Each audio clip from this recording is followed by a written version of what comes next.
안녕하세요. 오늘은 대단원 근대 국민국가 수립운동 5번째 주제 개화 정책에 대한 반발이 거세지다. 교과서 104페이지 진행하겠습니다. 오늘 수업은 위정척사 운동과 이모군란에 대한 내용을 정리하겠습니다. 여러분은 한국사 학습지 내용을 잘 정리하길 바랍니다. 자, 여러분, 제시된 사파를 보시죠.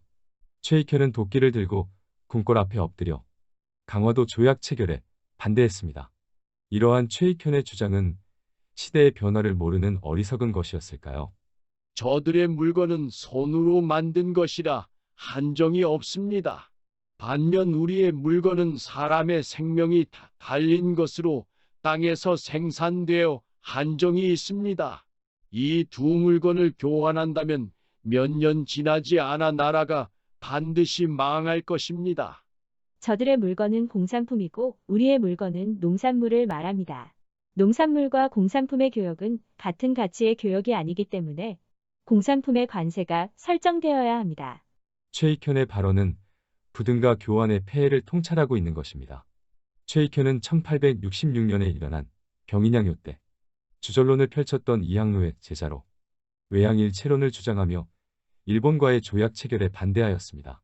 최익현의 주장은 국제 정세에 어두웠다는 비판을 받지만 일본과의 조약 체결이 경제적 침략으로 연결될 것을 염려한 것입니다.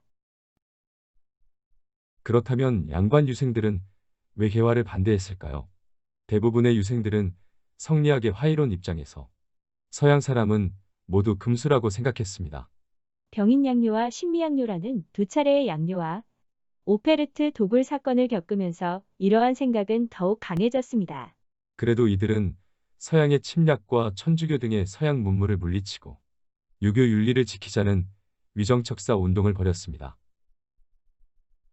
특히 1880년대 초 정부가 개화 정책을 본격적으로 추진하고 미국과 수교가 필요하다며 조선 책략을 배포하자 위정척사 운동은 절정에 달했습니다. 조선 책략은 2차 소신사 김홍집이 일본에서 청나라 관리 황준원에게 받았는데 러시아를 막기 위해 중국과 친하고 일본과 결탁하고 미국과 연계돼야 함을 강조하면서 조선과 미국의 조약 체결을 강조한 내용입니다. 영남 지역 유생들이 이만손을 중심으로 집단 상소인 만인소를 올리자 이에 호응하여 전국의 유생들이 조선 책략과 정부의 개화 정책을 비판하는 상소를 올렸습니다. 영남 만인소의 내용을 살펴보겠습니다. 미국은 우리가 본래 모르던 나라입니다.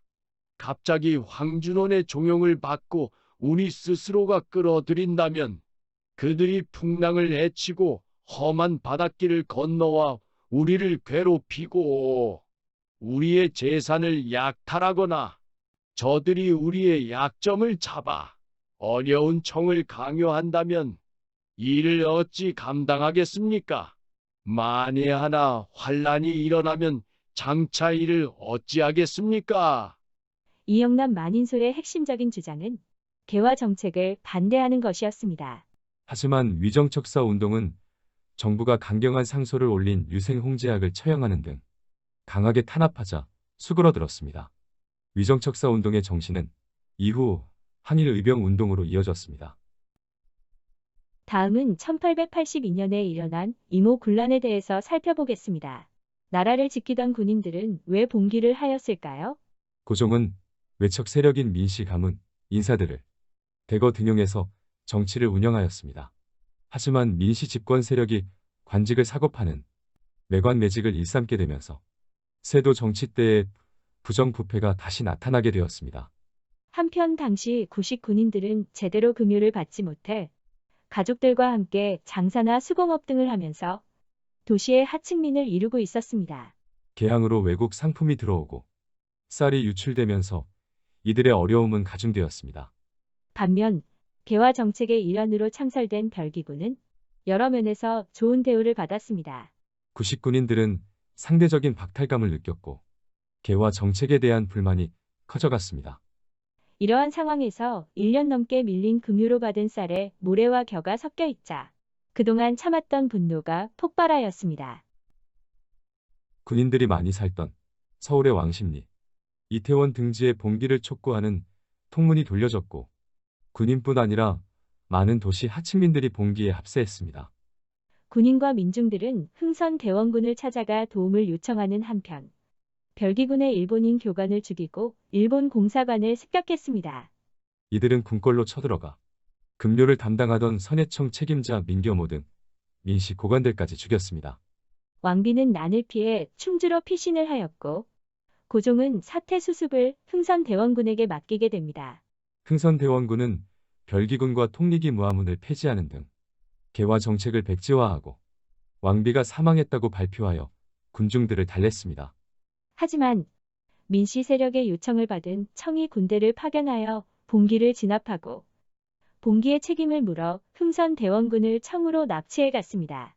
그리고 왕비가 청군의 호의를 받으며 서울로 돌아오면서 민씨 세력은 권력을 되찾게 됩니다. 다음은 교과서 105페이지 자료 톡톡입니다. 난병들은 자신들의 죄를 용서받지 못할 줄 잘 알고 있는 데다가 소속된 곳도 없으므로 운현궁으로 몰려갔다. 난병들이 서로 앞을 다투어 소란을 피우자 대원군은 고함을 지르며 그들이 물러가기를 꾸짖고 그 우두머리 몇 명을 남게 하여 그들과 무슨 이야기를 나누었으나 그 내용은 전해지지 않았다. 이것은 황현이 매천야록에 기록한 이모군란에 대한 내용입니다.